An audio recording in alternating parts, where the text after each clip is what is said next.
My mother-in-law handed me a settlement agreement to leave her son. She had no idea what was inside my gift box. The Whitfield mansion glittered the way it always did at Christmas, chandeliers dripping gold light onto marble floors, a 14-foot tree wrapped in white ribbon, waiters gliding between guests with trays of champagne. Nobody seemed to actually drink. It was the kind of party where the wine cost more than most people's rent.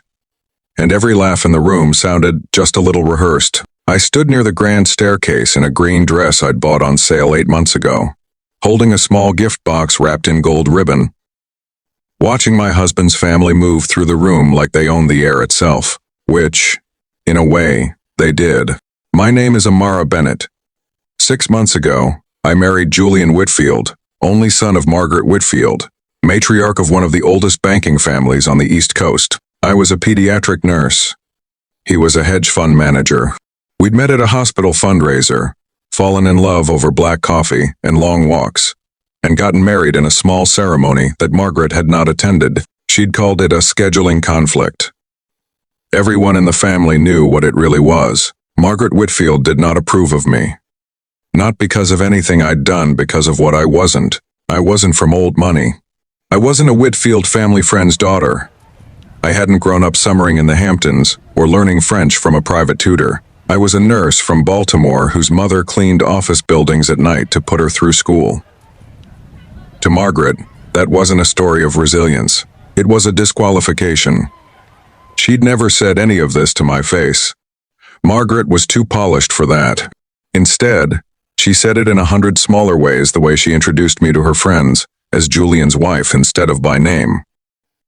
The way she corrected my grammar in front of dinner guests with a small, tight smile. The way she once asked, in front of an entire room, whether I'd considered a prenup for Julian's sake. Julian always defended me. He'd take my hand under the table, whisper an apology later, promise things would get better. But Julian also never stood up to his mother in the moment, not once. Not really. He loved me. I never doubted that. But love and courage aren't always the same muscle, and Julian's had never been tested against Margaret Whitfield before. Tonight, it was about to be. The gift box in my hands wasn't for show. Julian and I had been trying, quietly for almost a year, to have a baby, 2 miscarriages, countless appointments. A kind of grief neither of us talked about outside our own bedroom. 3 days earlier, sitting on the bathroom floor at 2 inches the morning, I'd finally seen 2 pink lines on a test that didn't disappear when I blinked. I hadn't told anyone yet. Not my mother, not my sister, not even Julian. I'd wanted to tell him somewhere that felt like ours, not somewhere that felt like Margaret's. But I hadn't found the right moment all week. And tonight, surrounded by candlelight and old money and Margaret's watchful eyes, I decided to wrap the positive test inside a small box with a note and give it to him quietly once we were home. Away from all of this, I had no idea Margaret was about to force my hand in front of 40 guests. It started with a wine glass. I was reaching for a napkin near the bar cart when someone bumped my elbow, and my glass tipped, spilling red wine across the white marble table in a slow spreading stain. It wasn't dramatic. It wasn't even loud. But Margaret appeared beside me almost instantly, as if she'd been waiting for exactly this kind of excuse. "Careful," she said. Not to me, but to the room. Her voice pitched just loud enough to carry. "We can't have anyone clumsy around the good china tonight." A few people near us laughed softly. The way people laugh when they're not sure if something is a joke or an insult, but they don't want to be the one who guesses wrong. I felt my face go warm, but I said nothing. I'd learned, over 6 months, that arguing with Margaret in public only gave her more material to work with later. But Margaret wasn't finished. She reached into the small clutch she'd been holding all evening and pulled out a thick cream-colored envelope, the kind used for legal documents, and set it on the table in front of me with a soft, deliberate click. "Since we're all here as family tonight," she said, loud enough now that conversations nearby began to quiet, "I think it's time we handled something properly." Instead of letting it drag on, Julian appeared at my side almost instantly, his face tightening the moment he saw the envelope. "Mother, not tonight." "There is no better time," Margaret said smoothly, sliding the envelope closer to me. "Go on, dear, open it." My hands were shaking slightly as I lifted the flap. Inside was a document, professionally bound, with a header in bold black letters. Settlement agreement. I scanned the first page. A number. A large number more money than I'd make in 15 years of nursing. Below it, in dense legal language, was the outline of the arrangement. In exchange for the amount listed, I would agree to a confidential, no-fault annulment of the marriage, sign away any future claim to Whitfield family assets, and relocate outside the tri-state area within 90 days. I looked up. Margaret's expression hadn't changed at all, calm, composed, almost kind. The way someone looks when they believe genuinely that they are doing something generous. This isn't personal, Amara, she said. I simply think it's time you and Julian both moved forward with your real lives. You have your career. He has responsibilities to this family that a marriage like this was never going to accommodate. This is more money than most people see in a lifetime. I'd think of it as an opportunity. The room had gone almost completely silent now. 40 guests, waiters frozen. Mid-step, the string quartet in the corner slowing to an uncertain stop. Julian's face had gone pale. "Mother, what is wrong with you?" he said, his voice low, shaking with an anger I'd rarely heard from him. "You had this drawn up behind my back, at my own house." "Someone in this family has to think clearly," Margaret said, unbothered. "You certainly haven't been." I could feel every eye in the room on me. I thought about all the small comments over 6 months, all the tight smiles, all the moments I'd swallowed my pride to keep the peace. I thought about the 2 lines on the test in my nightstand drawer, about the year of grief that had led to this exact night, about the fact that I had walked into this house, planning to give my husband the best news of our lives, only to be handed a legal document asking me to disappear. I set the settlement agreement down on the table, closed the folder gently, and looked directly at Margaret. "You're right about one thing," I said, my voice steadier than I expected. "It is time we handled something properly, instead of letting it drag on." I picked up the small gift box I'd been holding all evening, and placed it on the table beside her envelope. "I actually brought something for Julian tonight, too," I said. "I was going to give it to him privately, but since we're doing everything in front of everyone now, I think this is the right moment, after all."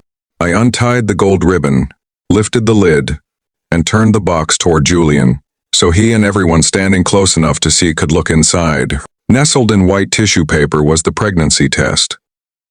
Its 2 pink lines unmistakable, even from a distance, along with a small folded note that read, "Merry Christmas, Daddy." Julian's breath caught audibly. His eyes went from the box to my face, wide, stunned, glassy with sudden tears. "Amara," he whispered. "Is this our we?" "We are," I said quietly, my own voice breaking for the first time that night. "I found out 3 days ago. I wanted to tell you somewhere quiet. I didn't want it to happen like this." For a long moment, nobody in that grand, glittering room said anything at all. Then Julian did something I will remember for the rest of my life. He turned, slowly, to his mother, and for the first time in 6 months of watching him shrink, under her disapproval, his voice came out hard as stone. "Take it back," he said. "The envelope. Take it back right now." "Julian, you brought a settlement agreement to my house on Christmas to pay off the mother of your first grandchild," he said, his voice rising now, no longer caring who heard. "You didn't even ask if we wanted children. You didn't ask if we were happy. You just assumed you knew what was best, the way you always do, and you were about to buy my wife out of our own family, before she even had the chance to tell me we were having a baby." Margaret's composure finally cracked, just slightly, a flush rising in her cheeks. "I didn't know," she said. "I had no way of knowing." "That's exactly the point," Julian said. "You didn't ask. You never ask. You just decide, and expect everyone to fall in line, and tonight, you almost cost me the 2 people I love most in this world, because you couldn't stand the idea of not being in control." Margaret stood very still for a long moment, the settlement agreement sitting untouched on the table between us, suddenly looking less like a weapon and more like the small, cruel thing it had always been. Around us, the guests had the good sense to look away. to pretend they were suddenly very interested in their drinks. Though, I doubted anyone in that room would forget what they just witnessed. Finally, Margaret reached out, picked up the envelope, and folded it closed. Her hand, I noticed, was not quite steady. "I was wrong," she said quietly, quiet enough that only Julian and I could hear it. I let my pride get ahead of my sense. "I'm sorry, Amara." I didn't respond right away. I wasn't ready to forgive 6 months of small cruelties with one apology delivered under pressure. In front of an audience, on the same night, she'd tried to buy me out of my own marriage. But I could see, in the way her shoulders dropped, in the way she looked at the gift box still open on the table, that something in her had genuinely shifted. "You're going to be a grandmother," I said finally. "That's real, whether you were ready for it or not. The question now is whether you want to be part of this family going forward, or whether you'd rather keep trying to write everyone else's life for them from the outside." Margaret looked at the box for a long moment, at the small note that read "Merry Christmas, Daddy," and something in her tightly controlled face finally, quietly, broke. "I'd like to be part of it," she said. "If you'll let me." Things didn't change overnight. Trust, once broken, doesn't rebuild itself just because someone says sorry under a chandelier. But over the following months, Margaret began showing up differently, smaller gestures at first. A card sent to my apartment, an invitation to a prenatal appointment that she actually kept.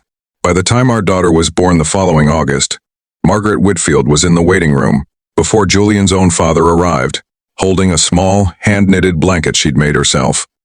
Something none of us had ever imagined she knew how to do. She never mentioned the settlement agreement again. Neither did I. Some things don't need to be brought up twice to be remembered forever. What I learned that night, standing in a room full of chandeliers and quiet judgment, is that the people who try hardest to write your ending for you rarely account for the fact that you might be holding a much bigger story than they ever gave you credit for. Margaret walked into that party believing she held all the power in the room, sitting in a cream-colored envelope. She had no idea the real news of the night was sitting quietly in a small gold box, waiting for the right moment, and that it would end up changing far more than she ever intended. The end.